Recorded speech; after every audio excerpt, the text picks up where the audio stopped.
Hello everybody. It is Tuesday, the 26th of April. I want to talk about the woman in the wilderness and that we are going to forget our past, which is what we keep doing. Now, I want to start with saying that if you go like with Bruce Lipton and others, that say, well, your thoughts, your ego, is actually outside of you. It is not, it can be measured, and that the brain is only receiving the information, but it actually exists outside of you. And that is okay. I cannot die. That's fine, it's only the body that dies. No problem. I'm safe. And no, you're not. Because if that constitutes the part of you, that the consciousness that will go on, and it will go on, it is connected to what is happening here. And it is not unaffected by it. In fact, it is shaped by it. You are not just a watcher. What is happening here is affecting your higher self, and it is shaping your higher self. So if we're saying we're here at a struggle for freedom and survival in a physical sense, you're actually fighting for the freedom and the survival of your soul. The two are not separate from each other. So understand that. Now, yes, being led into the wilderness. What we've done before and what has happened before was, first of all, and it says in the Bible, that God is actually trying to prevent us to access the tree of life. And understand that. He's not trying to lead you to it. He's trying to prevent you from it. So, and that is our emotional knowing. Whereas Gregg Braden and others are starting to understand that the way we connect to the all, the field, the Tao, Brahman, the Creator, Ein Sof, all the same thing. The field of information. And there's one outside of us, and there is the bottomless pit inside of us. And they both contain information. The one inside of us is according to ourselves. The one outside of us can come from different sources, from all. The way, and that is what Gregg Braden and everybody is starting to understand, is that the field speaks the language of our emotions. It is our emotions that connect to that field. So, and there we were disconnected from the tree of life because we have condemned our lower nature as the beast, as the animal, to be ruled over by the ego, by the head, and kept down as much as you can. And there's we've severed our own connection, or we are keeping our own connection down. We're suppressing our own connection by being told that. And it was those that went the way of emotions, emotional knowing. The esoterics, the Gnostics, the Kabbalah. It was those that were early Christians as well, the people of the way. They were still on that way. When it became religion, it became head knowledge. But they were on the way of emotional knowing at the beginning. And they were crucified, burned, fed to the lions, just suppress this thing. So that is the first where we've disconnected. And then of course the ego was left on its own trying to find its own way through rational knowledge, which has created this world. And now we are at the point where we are condemning the ego as the village idiot. And it is not the ego's fault. It was never created to do this thing on its own. It can't. Neither can emotional knowledge. They two have to work together.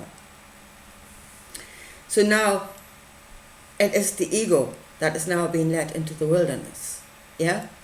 Being confused, completely confused by what is up and what is down, what is right and what is wrong. And so we've already disconnected from our emotional state, knowing, and now the ego is being completely confused until we condemn it. And then we have condemned ourselves in our entirety. And then we can be ruled over. Because if we no longer trust, I mean, we're already saying don't trust your emotional knowing, and then we don't trust our rational knowing anymore, and we don't know what to go by anymore, and it is that point that we can be told what is right and what is wrong, because we don't know it ourselves anymore. Yeah? So another thought I had this morning, and that is, and that's something I had said before, and I say I'm revisiting this now because it's coming more into focus what it actually means. And that is this creating future by correcting the past, which is actually a thought in the Kabbalah, and it is the wrong way. This reality is the tree of knowledge of good and evil. That means the Creator reveals himself in two different ways, in good and bad. Yeah? And it is do this, don't do that. Yeah? And if we go by our own knowing, so that means we create, because of an intention or desire, we create our own good and bad, and it clashes with the overall good and bad. That's when we create bad outcomes. So, but one knowledge of the Creator is, or of creation is, it doesn't go backwards. It never goes backwards. The universe is expanding. Yeah? It does not go back. So going back is the wrong way. It is against creation. But that is what they're doing. They are forever rewriting the past. And again, when you are led in the wilderness, and that's what they're doing at the moment, they're destroying the past, we can actually physically see it. They're rewriting the past. So by doing that, you have a different understanding of your past, where you came from. You understand good and bad decisions that you made before, wrong. And then again, you are confused. And you can be told what is right and what is wrong. Now, and that is really, the whole thing is applied psychology. It is their spiritual knowledge that they've gained of us, which is the knowledge of our emotions, and they know how our head works. And so they are reprogramming us, and they can only reprogram the head if it is completely detached from its other knowing, on its own, in the wilderness. I mean, we're not completely detached from our emotional knowing, because we would be dead if we were, but we're hanging on by a thread, and that is fear. That is the last bit of emotional connection that we've got left, and fear is a very small bandwidth. Our emotional knowing cannot give us a lot of information on that. So, but we're holding on by that thread. That is what is just about keeping us alive. But that is their knowledge of us. Now, and as I said, they're rewriting the past.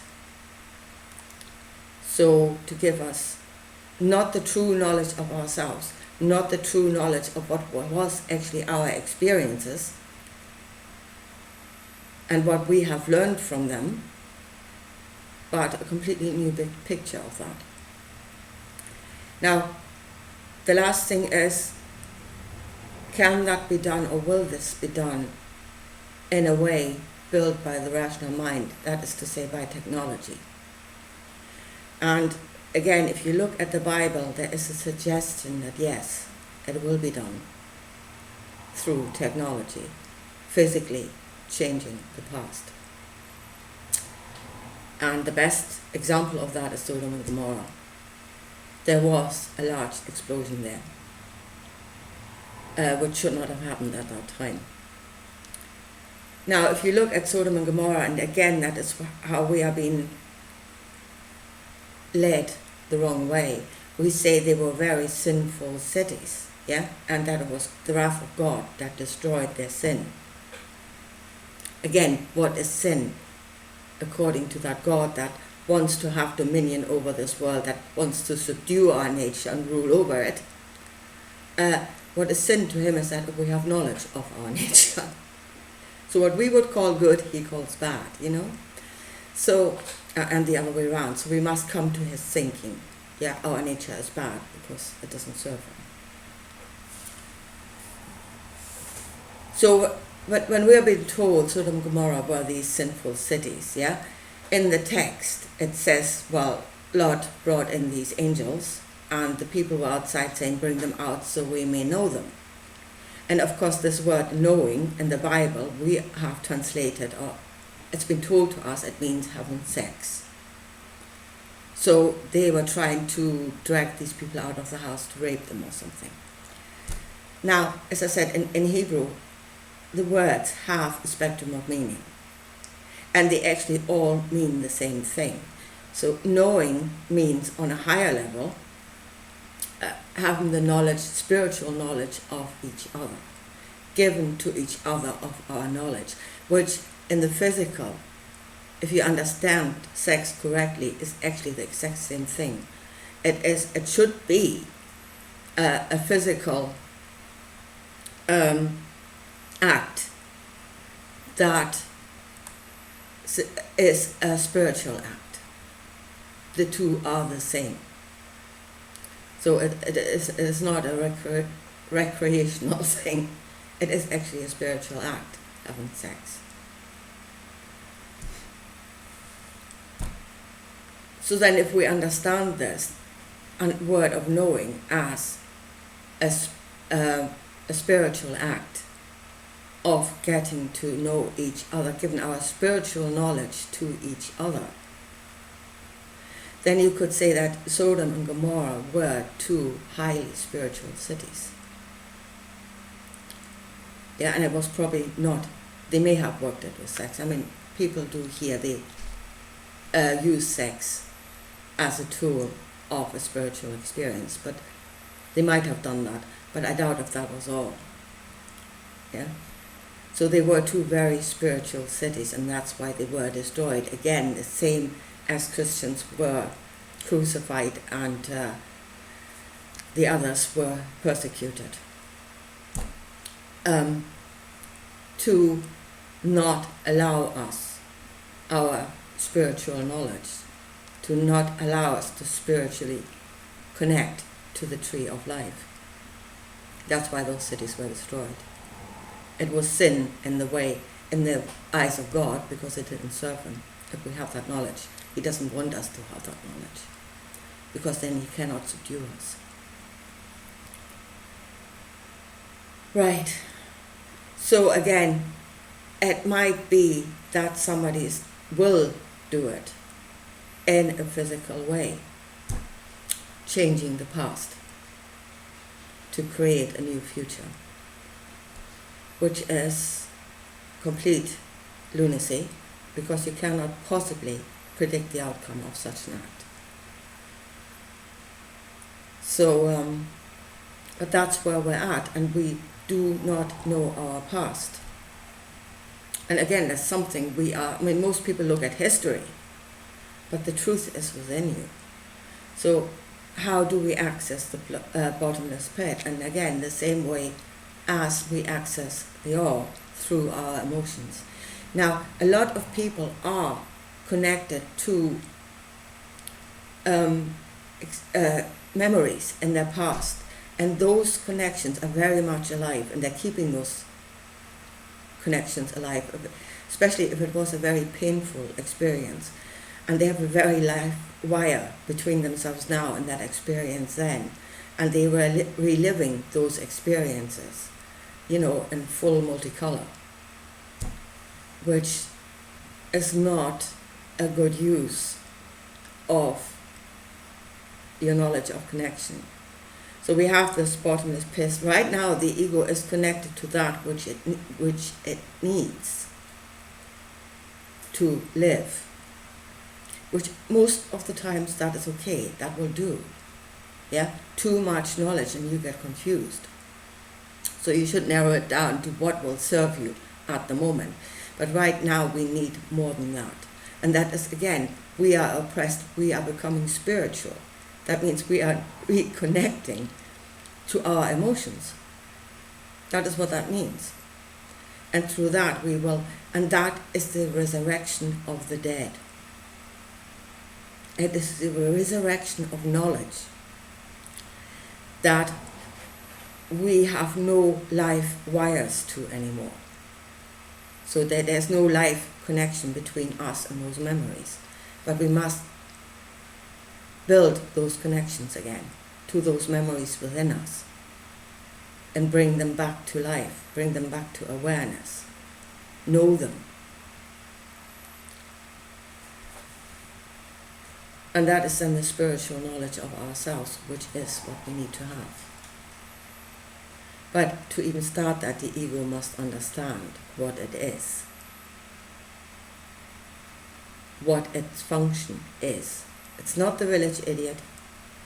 Don't condemn it, don't let the ego condemn itself, but let it see what it is supposed. Eve was told, your thoughts should be for your husband. Your thoughts should be for your husband. Your thoughts should be to be connected, to know your own bottomless pit, so it can serve you, so that your husband can give to you. And as I said, if we are disconnected from all the knowledge of ourselves, we're disconnected from the knowledge of our past, so no understanding of ourselves. So we're doing the same things over and over again, not knowing what it is we're doing. So what is happening in the end, according to that book, and it is a possibility, it's not written in stone, although we are going toward it. It is through our awakening that we should stop it. But if we go there, again, the same thing will happen all over again, because Jesus said, those that have the true Christ within them, and that is a true knowledge of yourself, you are connected to the tree of life. Those will be beheaded. But he said those that are of the true Christ, they should be, clever as serpents and harmless as lambs. Doves, I think he said. What will happen is, what happened before, that knowledge will go underground again. It will create again secret societies. It will hide the books, bury the books somewhere again, and it will be, oral knowledge going forward in secret societies, whilst those that are purely in the ego are being enslaved into doing God knows what. So then the whole thing will repeat itself again until one day that knowledge will rise again, because the ego will, of course, do the completely wrong thing. And there will be an even bigger tribulation than what we are in now. And then that knowledge will rise again, and we're going round in circles. The only way out is to now understand what we are, what this is. How does this body function? How do we access the information, and what it is we should do with it correctly? And if this place is teaching you through the experience of life, then to keep getting the knowledge is first of all to keep the teacher alive. Yeah? Our knowledge should serve life, and it is out of life that we gain the higher knowledge. So first of all, the teacher has to be kept alive, because this is the living God. And if we kill the living God, then we've killed our own teacher. Anyway, I leave it at that for today. Please, if you think that I am on the right path, because I really want to be a part of this conversation, then please help me to do that and share my videos. Anyway, I leave it at that for today, and I'll talk to you again soon. Bye.